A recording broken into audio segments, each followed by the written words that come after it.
Britain is to spend £50 million on tackling the practice of female genital mutilation in Africa.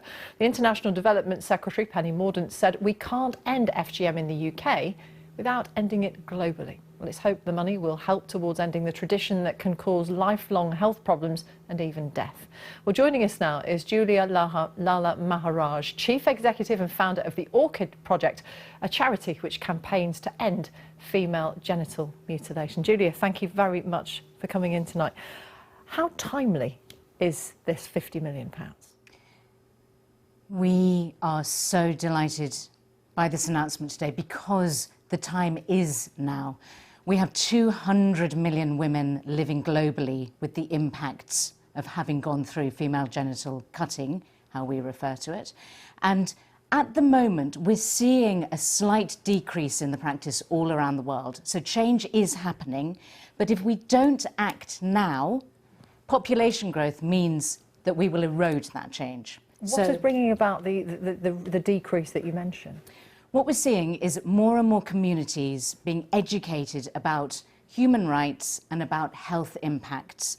So often this practice has been so taboo. No one ever talked about it.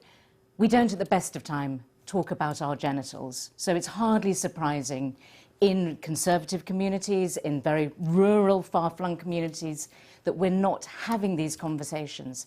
But now that is beginning to shift, and this is the time to act. The money in Africa will help girls here in the UK. We're seeing global movement all around the world. I think actually the point is spending the money in Africa will really help change the practice in those communities. What we've got is some diaspora communities who can then look to their home community and see that change happening and be inspired by that. And often girls are taken out of the country for this to happen. That's right. They can be returned to their country of origin. We've heard more anecdotally that they may go back through somewhere like Dubai and be cut medically there.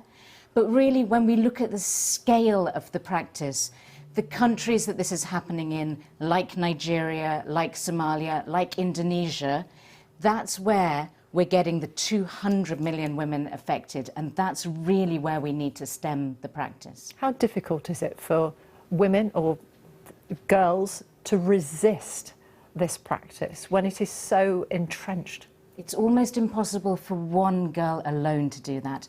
The average age a girl is cut out is under 5 years old, when she's pre-verbal, when she can't escape. The issue is an entire family, an entire community can come together and make a choice to stop cutting their daughters. And that's what we're seeing happening. Thousands of communities making a positive choice for their daughter's future, coming together to abandon the practice and then themselves spread the word. And this is exponentially changing, and more girls are not being cut.